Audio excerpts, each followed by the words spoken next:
Buat teman-teman yang tertarik untuk ekspor dan berdagang ke luar negeri, nama Amazon tentunya sudah tidak asing lagi. Dengan jumlah pengguna aktif 300 juta user, platform ini memang banyak digunakan di dunia barat. Nah, di episode kali ini saya akan membahas apa itu Amazon FBA, apa kelebihan dan kekurangannya, dan berapa biayanya. Selain itu, saya juga akan membahas cara daftar dan berdagang dengan menggunakan fitur Amazon FBA. Makanya nonton terus sampai selesai. Sebelum kita membahas detailnya, jangan lupa untuk subscribe dan like karena channel ini membahas berbagai cara untuk mendapatkan uang tambahan. Kalau teman-teman mau tahu gimana caranya untuk dapat uang tanpa kerja, klik link di deskripsi untuk belajar investasi di Bibit dan masukkan kode ekstra untuk dapat welcome cashback Rp25.000. Ada pilihan syariahnya juga loh. Atau kalau kalian ingin dapat uang dari YouTube, silakan klik link di deskripsi karena ada triknya supaya bisa cepat monetisasi.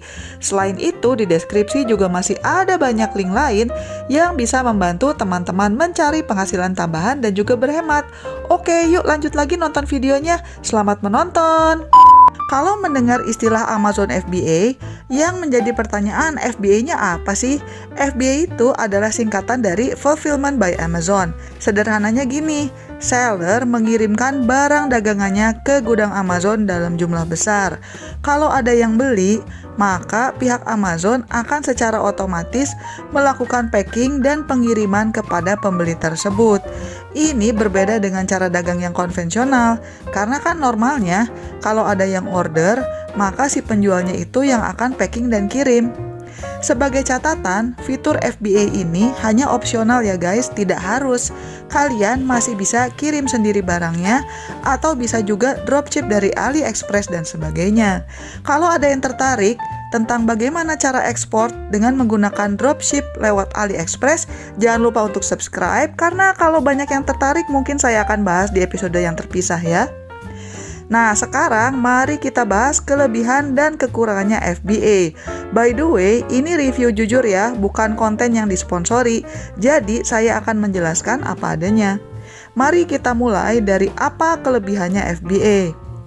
Keuntungan FBA menurut saya adalah penjualnya bisa hemat waktu dan tenaga, terutama untuk mereka yang jualan online-nya hanya part-time.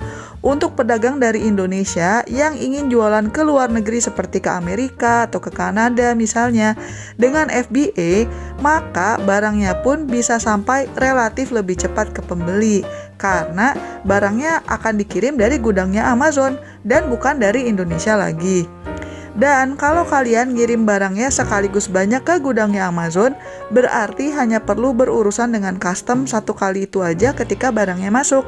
Sementara kalau ngirim paket satu persatu, biasanya masih agak sedikit deg-degan ya tiap ngirim apakah akan ada masalah di custom atau tidak. Ya meskipun barang dagangan kita aman-aman aja, tapi namanya kalau ada pemeriksaan ya wajar ya kalau ada kekhawatiran.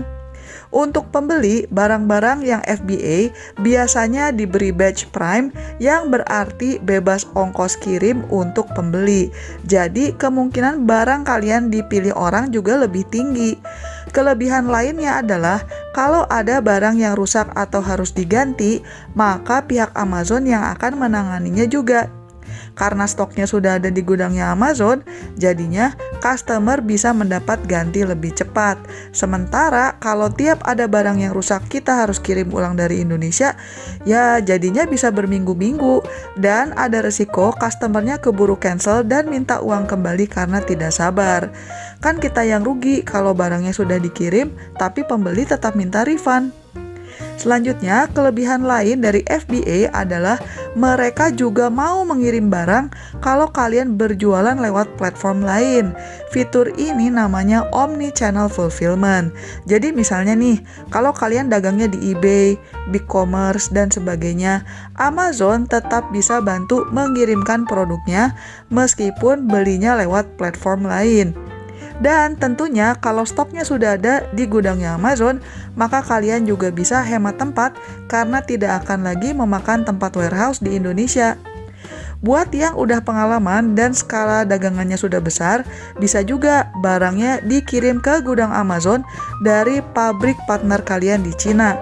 Jadinya, meskipun teman-teman berdagang dari Indonesia, barangnya bahkan tidak mampir Indonesia. Selanjutnya, yang menjadi kelebihan menurut saya, websitenya Amazon itu sebenarnya panduannya banyak banget untuk penjual. Jadi, kalau ada pertanyaan, kalian tinggal rajin browsing. By the way, nggak semua platform e-commerce loh rajin bikin materi training. Oke, biar lebih objektif, kita bahas kekurangannya juga ya. Menurut saya, salah satu tantangan yang akan teman-teman hadapi adalah Amazon FBA butuh persiapan yang sangat matang dan profesional. Misalnya, tiap barang, kotak, dan palet harus diberi label barcode sesuai dengan ketentuan Amazon. Di websitenya sudah ada ketentuannya, labelnya harus ukuran berapa, nempelnya harus di mana, nggak boleh ketekuk, dan sebagainya. Dan untuk packingnya juga sudah ada ketentuan khususnya. Kalau teman-teman tidak mengikuti aturan-aturan ini, maka pihak Amazon akan memberikan sanksi secara finansial. Karena yang Amazon mau adalah mereka benar-benar tinggal ambil dan kirim aja. Kekurangan selanjutnya adalah fitur FBA ini tidak gratis. Sebenarnya sih karena penjual nebeng pakai gudang mereka dan Amazon juga yang bantuin ngirim, jadinya wajar aja kalau ada biaya tambahan untuk FBA. Biaya fulfillment itu tergantung 4 faktor: product size tier, shipping weight atau dimensional weight, dan juga kategori. Detailnya ada di website mereka ya, kalau ada yang mau baca silakan link ada di deskripsi. Biar lebih gampang dimengerti, kita lihat contohnya aja ya. Ini misalnya casing HP. Ini akan kena fee-nya sekitar $2,7. Kalau t-shirt akan kena sekitar $4, $5 lah. Setrikaan sekitar $6 dan baby coat sekitar $11,3. Kalau elektronik, fee-nya cenderung lebih mahal karena kategori elektronik memang lebih mahal juga charge-nya. Misalnya aja, layar monitor komputer kena FBA fee-nya lebih dari $76. Nah, yang perlu kalian ketahui, selain biaya ini masih ada berbagai biaya tambahan untuk FBA. Misalnya, ada yang namanya long term storage fee. Ini intinya adalah biaya tambahan kalau kalian sudah menyimpan barang lebih dari setahun dan gak laku-laku. Kemudian ada juga yang namanya removal order fee. Biaya ini berlaku kalau kalian mau Amazon untuk mengembalikan stok kalian dari gudang mereka atau kalau kalian mau barangnya di-destroy atau dibuang. Iya, gila sih memang mau narik barang balik atau buang barang aja mesti bayar, Bo. Selanjutnya, ada yang namanya unplanned service fee. Ini adalah biaya tambahan kalau kalian pas ngirim barangnya ke Amazon, label atau packingannya nggak bener. Dan ada juga yang namanya FBA Inventory Storage Overage Fee. Ini berlaku kalau barang-barang kalian menyita tempat lebih banyak daripada biaya monthly storage yang sudah kalian bayarkan. Jadi memang lumayan banyak komponen biaya yang harus kalian pertimbangkan. Dan by the way, biaya-biaya ini kalian gak bisa ngemplang ya, karena Amazon akan memotong semua charge ini sebelum mereka transfer hasil penjualan kepada kalian. Kalau misalnya hasil penjualan kalian tidak cukup untuk mengcover semua biaya tambahannya, maka mereka akan secara langsung memotong dari kartu kredit kalian. Dan inilah alasannya kenapa kalau mau jadi seller di Amazon, kalian harus memberikan detail kartu kredit. Sekarang pertanyaannya, gimana caranya kalau mau dagang lewat Amazon FBA? Pertama-tama tentunya kalian harus daftar dulu ya ke Amazon sebagai seller. Silakan klik link di pojok kanan atas atau di deskripsi karena saya sudah pernah membuat video terpisah tentang ini. Kalau kalian sudah punya akunnya, maka fitur FBA-nya tinggal diaktifkan saja.